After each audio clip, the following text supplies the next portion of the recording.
good hip-hop peoples out there worldwide. I'm Asia One, representing No Easy Props, Mighty Zulu Kings and Queens in the B-Boy Summit event. And you're watching B-Shine.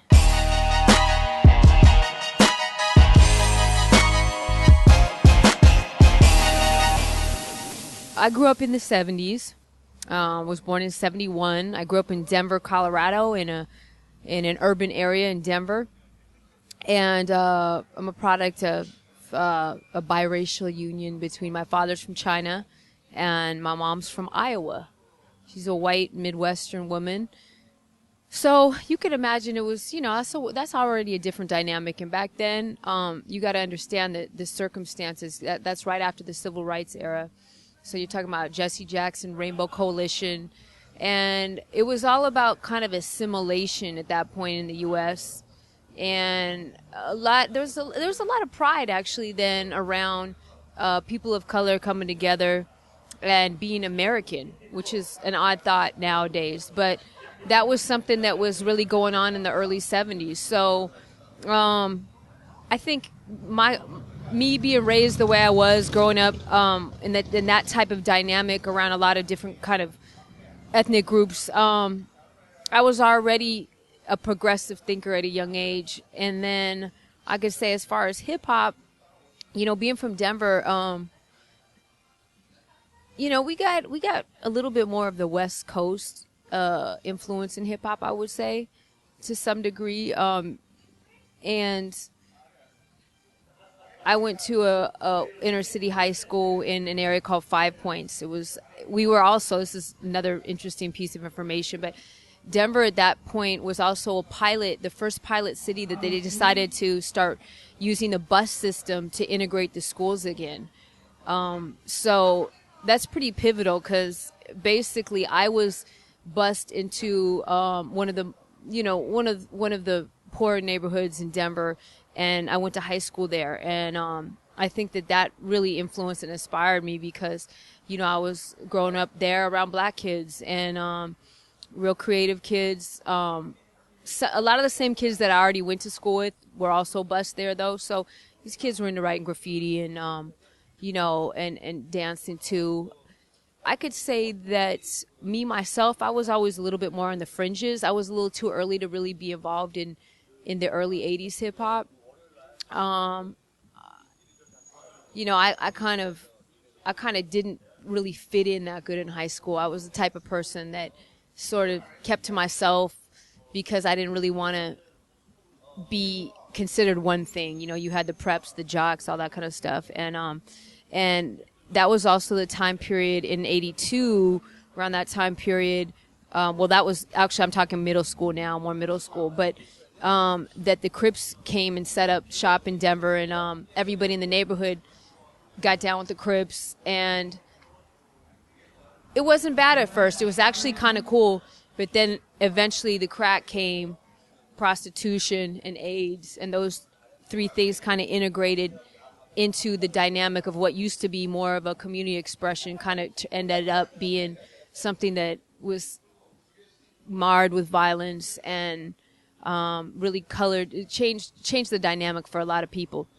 So anyway, I really didn't really, I don't want to really parlay with all that. I was kind of hanging out with the Crips because my neighborhood and my affiliation with them early on as friends, but I never wanted to get down. My best friend was an active member of the Crips, and just being around her and that lifestyle made me really realize I didn't want to go that route. So, I did my thing, and then after I got out of high school, when I graduated, I decided to open up a hip-hop shop. And that's probably really my launching pad as far as my introduction and starting to hip-hop. And that was in around 91, a little bit before 92. And this was the start of the birth of the hip-hop streetwear as we know it, was just birthed then. So it was an extremely exciting time because you had all these hip-hop artisans coming together. We had the clothing, the streetwear, we had the music, we had the dance, we had the art, and it was kind of one scene. It was and MCs and DJs and everybody, and the b-boys and the dancers. It wasn't really elitist at that point. that whole golden era that was beginning in those late 80s and in those mid 90s was really, really a great time as far as I can attest to as far as my involvement. Also was a time too that, if you weren't black, you really had to be dope to kind of even get respect. It was hip hop at that point in time was, it was a black expression. It was a renaissance to what blackness was about, and black people were actively interested in revisiting what that actually meant. So people that weren't black weren't really part of the conversation, and that made a lot of us try to get really good so we could be down. Hence going in the lab and practicing 5 hours a day, 6 hours a day, just to be dope enough where you could go to the jams and rep and battle and get your respect. And that vibe was very prevalent in the golden era. So that was my start, my forage into everything. Part of my journey, my decision to move to the West Coast was because I had my shop in Denver, and just feeling that I couldn't grow anymore in Denver. Like, I needed to be around more people into what I was into, and people that could teach me and really nurture my growth in hip hop. And my decision to move to the West Coast was based upon the idea that, I was going back and forth to these trade shows. They were called the 432F show. It's like an underground hip hop trade show back then that would exist in San Diego that everybody would come to. And it was like a really big deal in the hip hop world. And meeting all those incredibly talented folks, I said, I need to be around these people to really see what I can do with this. So my decision to move to the West Coast, that's what I did. And when I moved, I also decided to start a Zulu Nation chapter in San Diego that I did with some folks. And we started a Zulu Youth chapter as well. And it was really about community building. And that's what I've always been interested in, whether it was in Denver or when I moved to Cali. I like to build communities and help strengthen communities. That's kind of, I feel like, my role in life. And hip hop is my natural vehicle for that. So the summit was really born out of the oppression that the B-boys and B-girls were feeling within hip hop, because at that point in time, you got to remember, that's like early 90s, mid 90s. The B-boys and the B-girls, the music was different.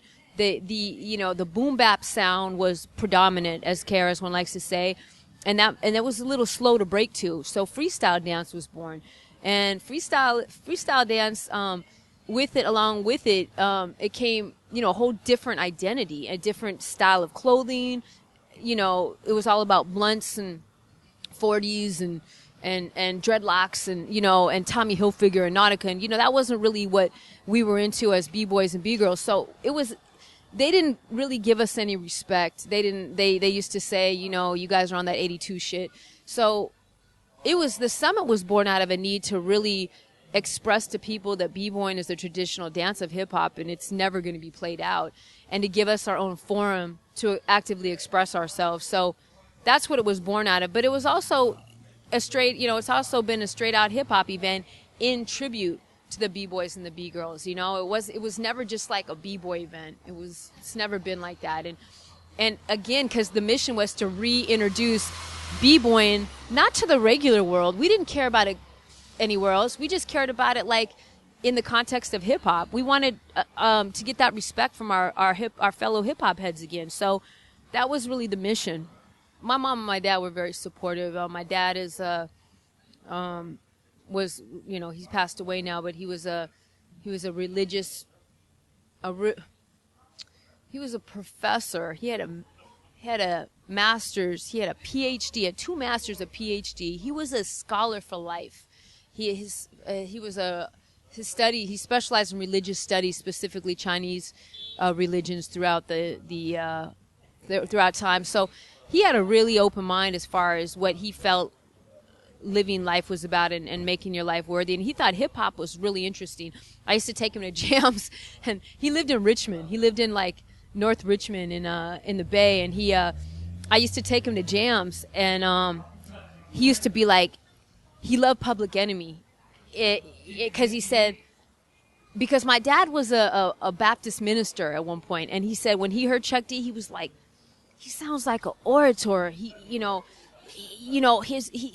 booming. He sounds like Martin Luther King. Like, and he said, and this tripped me out because, shout out to the Shockley brothers, because he said that the drums were so powerful in their music that, it was undeniable. And so he liked it. He was cool with it. He used to wear all the gear from my store. My mom, my dad, though, they always said the same thing, because they would always be like, do you get paid to do this? They didn't. I said, not necessarily, but I think they were always a little confused exactly how I made money. In Denver, like I said, when I had my shop, there was a show that came to town, and it was called So What Happens Now. It was the prelude to what became Jam on the Groove. And I saw both of the shows, when it was So What Happens Now and then when it became Jam on the Groove. And I have to say that seeing that hip-hop theater show, it changed my life. It made me really realize that I wanted to break and I wanted to get really good at it. And I have to shout that out, because we don't have enough of that. We don't have enough of that type of really incredibly high-level entertainment within hip-hop that changes people's lives. I want to do something similar to that for the generation today, because they're not really being raised in hip hop. I feel like if they see things like that, it might inspire them to want to do that. Everybody's journey is different, but one thing I could say that I feel proud of is I think that being a woman and being able to create one of the most important events that has sort of kind of changed the game as far as b-boying and hip-hop to some degree too around the world, and been influential and being an inspiration to people. I get a lot of people that tell me all the time, and not just girls, guys too, that says, I started breaking because of you, or you guys were the ones we always watched. And to me, that right there feels really good. Feels better than anything else could possibly feel. I would say that's the biggest thing. I mean, I've had a lot of fun in this. I mean, I've experienced some very intense highs and lows, from traveling around the world and performing and battling and with Rocksteady and some really amazing crews I've been a part of, and at the same time, being arrested and jailed for, inciting a riot on Venice Beach. I mean, there's been to having, the IRS audit me for hundreds of thousands of dollars they thought I made. And it's all around hip hop, man. So there's been some very intense highs and lows. My challenges have not been within hip hop, because hip hop just mirrors life, right? My challenges are more that I'm one of those rare kind of people that, I'm like have really equal amounts of masculine and feminine energy in me. I feel very comfortable, rolling around, getting dirty on the floor, dressed in baggy clothes. And I feel comfortable, embracing my female womanhood and mothering and nurturing. And I'm also feel comfortable, not being a stereotype, because we tend to be very stereotypical of how we view other people. And the way I grew up and being multi-ethnic and never really considered enough of anything, like I'm not Chinese enough, I'm not white enough, what are you? Why do you sound like this? Why do you look like that? I think it made me stronger, because I'm one of those examples that I just am, I just live, man.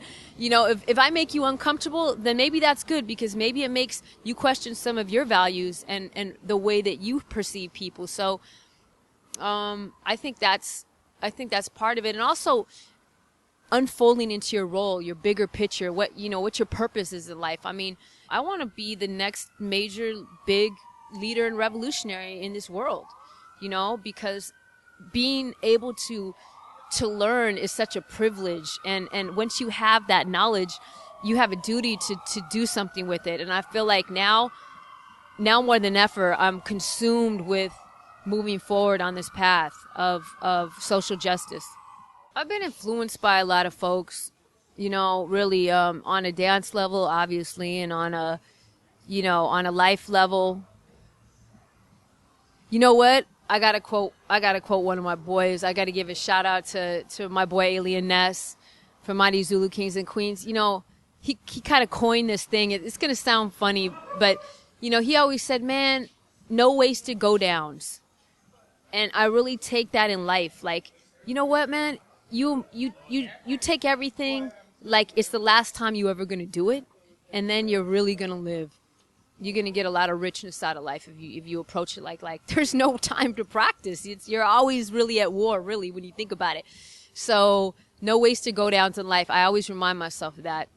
I hope that people can feel empowered not to be a stereotype, no matter where they're from, what color they are, and to be critical thinkers about information. We're all like, hip hop builds the ego, but it also builds the soul. And there comes a point in your journey in hip hop that you realize what's more powerful, your ego or your soul. And hopefully it's your soul, and hopefully you do something with that'll help somebody else other than yourself. And if you can do that, then I feel like, man, I feel like hip hop it's almost could be like the utopian society in the world, because the values of not judging other people by what they look like and really judging people by their contributions. I feel like that's something that people could take with and run with no matter what they do in this lifetime, you know?